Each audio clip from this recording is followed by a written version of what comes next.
The newest component of Immunity Plus is nitric oxide response. Nitric oxide is a critical component of the innate immune system. The innate immune system being responsible for really the first line of defense when a new pathogen is presented, meaning that when that pathogen enters the body of the animal, the innate immune system is able to recognize that there is a threat to that animal and provide that first line of defense.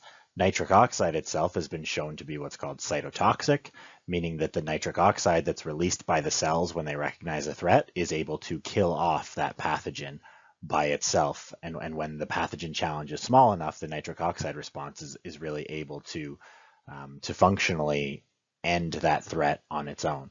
Obviously, when there's a larger pathogen challenge, the innate immune system needs to prime the other components of the immune system to respond as well, and that's really when AIMer and CIMer and the broader memory-based immune system really kicks in.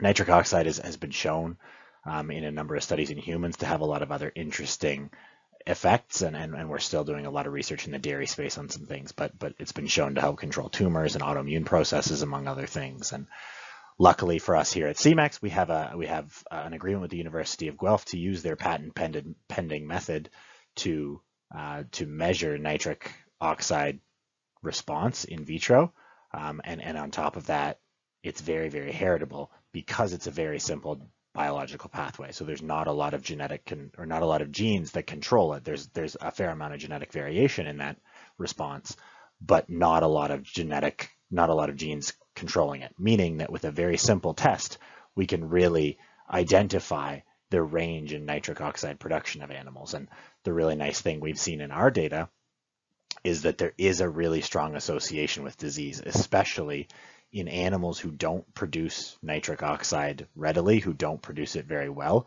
They have significantly more disease, up to 50% more mastitis and lameness than herd mates who produce nitric oxide properly, because they're not able to mount that first response on a minor pathogen challenge, which then, the pathogen grows in the body and it can snowball into a much more severe disease incidence. Whereas if an animal is producing adequate levels of nitric oxide, they're able to respond just through that innate immune response and kill off that potential pathogen. Thanks.